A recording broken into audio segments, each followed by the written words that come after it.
ya. Udah ada kemarin, tapi kan saya nggak ada, kosong waktunya di sekolah. Ente malah yang dapat di sini. Oh, Sip. Mulai ya. Bismillahirrahmanirrahim. Assalamualaikum warahmatullahi wabarakatuh. Waalaikumsalam warahmatullahi wabarakatuh. Alhamdulillah saya bersama dengan Bapak Kepala Sekolah SMA Negeri 1 Kota Boha. Ulang-ulang. Iya. Bismillahirrahmanirrahim. Assalamualaikum warahmatullahi wabarakatuh. Waalaikumsalam warahmatullahi wabarakatuh. Alhamdulillah hari ini saya bersama dengan Bapak Kepala Sekolah SMA Negeri 1 Boha di pertemuan dadakan di KCD ya, Pak ya. Di hari ini insya Allah saya akan melakukan wawancara eksklusif dengan Pak Kepala Sekolah kaitan dengan dilematika dan rujukan moral dalam kaitannya dengan pengambilan keputusan berbasis nilai-nilai kebajikan maksudnya. Di tugas ini tugas kaitan dengan tugas demonstrasi kontekstual di modul 2.3 Bapak ya. Jadi tentunya dalam setiap sekolah itu banyak sekali masalah-masalah yang harus diselesaikan Bapak ya. Benar. Di antaranya baik itu masalah interaksi dengan guru maupun masalah dengan siswa didik, dan juga tidak terlepas juga dengan masalah dengan masyarakat. Jadi ada beberapa pertanyaan Pak Kepala ya, boleh Pak ya? Saya ingin menanyakan kaitan dengan problematika masalah yang dihadapi di sekolah Bapak ya. Jadi selama ini bagaimana Bapak dapat mengidentifikasi kasus-kasus yang merupakan dilematika atau rujukan moral itu Pak? Masih banyak ya. Assalamualaikum warahmatullahi wabarakatuh. Waalaikumsalam warahmatullahi wabarakatuh. Masih banyak.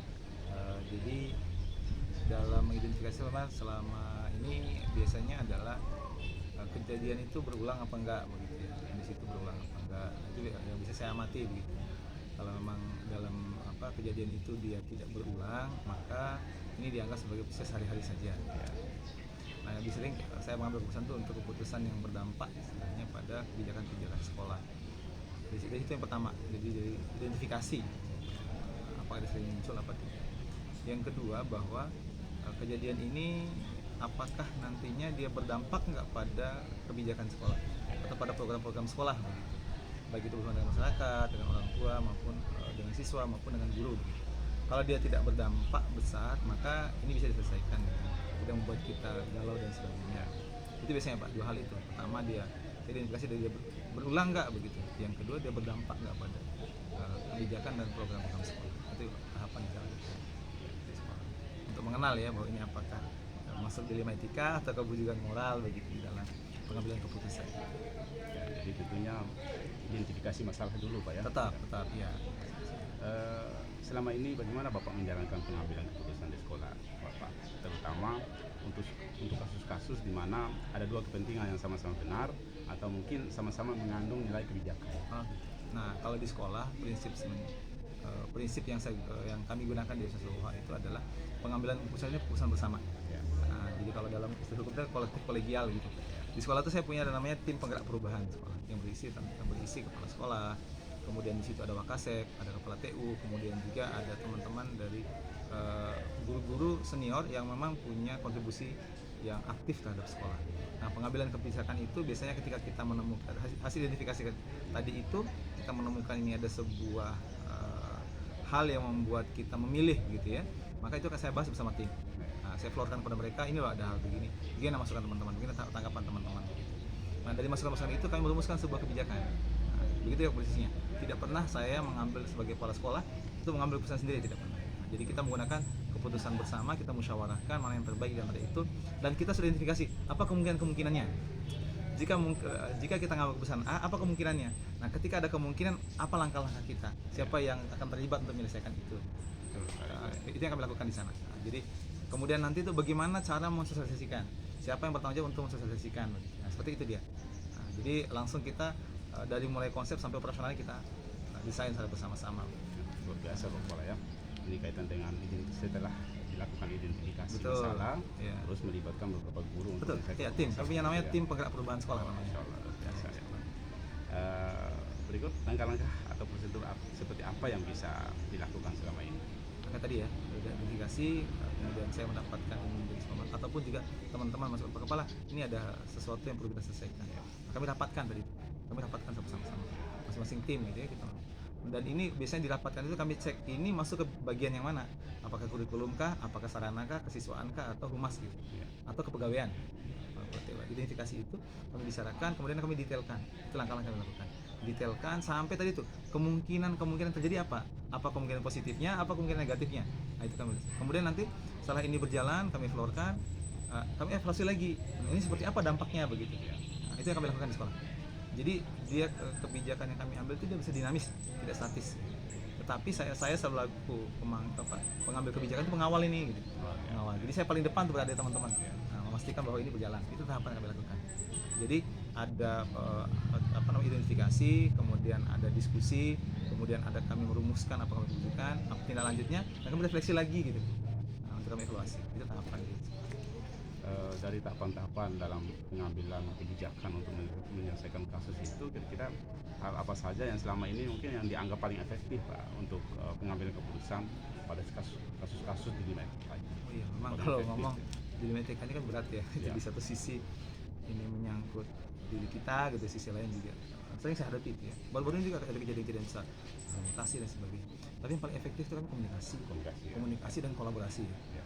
Jadi semua saya sampaikan kepada tim penggerak perubahan itu, apapun itu silakan dikomunikasikan, disampaikan, walaupun itu tidak enak gitu, Ya. disampaikan. Kemudian kami mengambil secara kolaboratif gitu ya, jadi secara bersama-sama keputusan diambil, sehingga semua merasa dilibatkan dan merasa bertanggung jawab bahwa ini juga adalah hasil keputusan saya.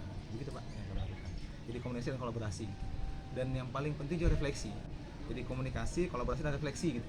Kami lanjut. Nah, itu kami rutin sekolah itu. Jadi ada komunikasi kami sampaikan, kolaborasi yang tertib, kemudian refleksi ini gimana ya? Jadi kita tercapai nggak? Di sisi mana kurangnya, mana lebihnya? Nah, apakah ini bisa kita jalankan lagi atau perlu kita revisi nih? Gitu. Kayak begitu polanya. Sehingga dilema yang saya rasakan itu tidak sendiri jadi. Jadi bersama teman-teman gitu. Jadi bisa berbagi gitu. Kalau sendiri memang berat Pak, berapa? Kejadian tempatnya banyak kejadian di sekolah. Tetapi dengan begitu akhirnya dilema yang saya hadapi gitu atau rujukan moral gitu. Kan kadang kalau berdua kan pengalaman Bapak, ini Pak tadi mana? Jadi kalau bersama-sama itu enak gitu. Betul. Jadi biasanya kalau menyelesaikan masalah sendiri itu agak rumit Pak ya. Betul. Terasa sekali Betul. gitu dia. Jadi kolaborasi itu penting untuk Betul, menyelesaikan masalah. iya. Nah, setelah kita dilakukan kolaborasi, tentunya evaluasi dari Betul, masalah refleksi itu, tadi yang kami lakukan refleksi ya. ya. Jadi yang berikut Pak ya, Iya. apakah Bapak memiliki sebuah tata kala atau jadwal tertentu dalam sebuah penyelesaian kasus di Lima Etika ini? Apakah mungkin dapat menyelesaikan di tempat atau memiliki jadwal untuk menyelesaikannya? Jadi bentuk atau prosedur seperti apa yang bisa Bapak jalankan? Tergantung, kondisional tuh Pak, tergantung kasusnya ya. Kalau kita bahas kasus matematika ini, kalau dia memang itu mendesak, penting dan mendesak, maka diselesaikan saat itu. Tapi tetap dengan tahapan dia, Tidak harus jadwal ya. tidak terjadwal ya. Tetapi ada yang terjadwal, misalnya peningkatan kompetensi guru, gimana mengarahkan untuk guru untuk menyelesaikan PMM misalnya, bagaimana guru itu terjadwal. Terjadwal. Nah, kami lewat Kombel misalnya, atau bisa penanganan siswa yang bermasalah misalnya. Itu terjadwal, tetapi ada kasus-kasus kasus-kasus emergensi yang terjadi, maka diambil saat itu juga, tapi tetap dengan alur Pak. Kami ada alurnya. Jadi contoh misalnya ada siswa yang berkelahi misalnya, berkelahi, kami itu kan bisa kebijakan tentang siswa berkelahi itu 2 kali berkelahi dikemudian orang tua, maka ini kan emergensi, tapi alur tetap Pak, tetap. Jadi mulai dari BK dulu menyelesaikan, kemudian BK sudah selesaikan, nanti ke Wakasek kesiswaan, baru nanti ke saya gitu. Nah, gimana kita lihat nih sisi mananya kita pertimbangkan, walaupun dalam satu waktu yang sama. Nah, itu cepat itu, tapi tetap dia proses itunya itu tergantung. Kalau kasusnya emergensi, saya selesaikan hal itu juga dan tidak terjadwal, tapi alurnya tetap gitu Pak, tetap alurnya, tetap melibatkan tim gitu, tidak langsung sendiri, nggak pernah. Seingat saya tidak pernah ngambil keputusan sendiri gitu. Luar biasa Pak ya. Yang berikut Pak ya, adakah seseorang atau faktor-faktor apa yang selama ini mungkin mempermudah atau membantu Bapak dalam pengambilan keputusan dalam kasus di Lima Etika ini? Tim itu Pak, saya punya tim penggerak perubahannya luar biasa. Tim khusus ya. Tim, iya, kami punya tim ini tim manajemen kalau orang sebut ini, tapi kalau di sekolah saya sebutnya tim penggerak perubahan sekolah. Maka ini Pak yang sangat luar biasa membantu. Jadi masing-masing kesiswaan, menarik siswaannya, kemudian humasnya, sarananya, kurikulumnya, ini jalan Pak. Nah, tinggal nanti kami ada pertemuan rutin ya, kadang sekali sebulan, sekali 3 bulan, sekali 6 bulan evaluasi. Ini sampai seperti apa? Dan ada yang tentatif ya. Nah, ketika ada kasus, nah ini jalan Pak, ini sangat membantu sekali. Masuk kepala TU, Ya. sangat membantu nih Pak.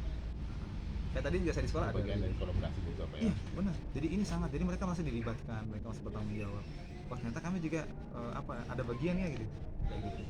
Jadi jalan Pak, itu yang sangat membantu saya semester tua itu. Alhamdulillah tim sistem ini jalan. Baik Pak, untuk yang terakhir nih ya, dari semua hal yang telah disampaikan, pembelajaran apa kira-kira yang dapat dipetik dari pengalaman Bapak dalam mengambil putusan dilematika ini?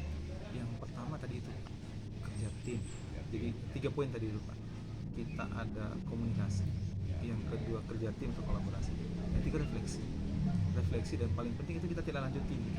Ya. Jadi ada 4 poin ini. Yang pertama kita komunikasi, sikap berkomunikasi kepada siapapun, tidak ada jarak ya. Jadi jangan sampai kita kepala sekolah berjarak dengan tim kita. Nah, saya tidak pernah sebut bawahan di sekolah, tim Pak. Ya tim. Sehingga mereka menjaga, mau dia guru honor, mau dia honor dan sebagainya, sama tim Bahan yang kita. sama ya. Sama Pak. Ya. Yang kedua adalah kita kolaborasi. Kolaborasi kita libatkan semua mereka itu pada potensi. Kita berikan ruang kepada mereka untuk tumbuh. Yang ketiga ada refleksi kita, misalnya kayak gini kan, gimana nih Pak, sejauh mana nih gitu, refleksi, apa jadi kendalanya di lapangan, apa bisa kita bantu gitu. Dan terakhir kita lanjut, jangan refleksi saja, harus tidak lanjut gitu, apa bisa kita eksekusi nih, apa yang bisa kita, itu Pak. Jadi 4 ini yang jadi poin besar yang saya rasakan. Tapi yang paling besar itu adalah kita kerja tim, tidak kerja sendiri. Itu mungkin ya. Jadi setiap pengambilan keputusan itu hasil kerja tim Pak ya. Betul, sehingga tadi dilematika sampai bujukan moral itu jadi bisa diminimalisir gitu. Ya, betul, ya. Jadiannya gitu. Baik, terima kasih Pak Kepala ya, sudah menyempatkan waktunya untuk wawancara ini. Sukses selalu Pak Kepala ya. Sama-sama insya Allah. Kita akhiri. Assalamualaikum warahmatullahi wabarakatuh. Assalamualaikum warahmatullahi wabarakatuh. Sukses ya.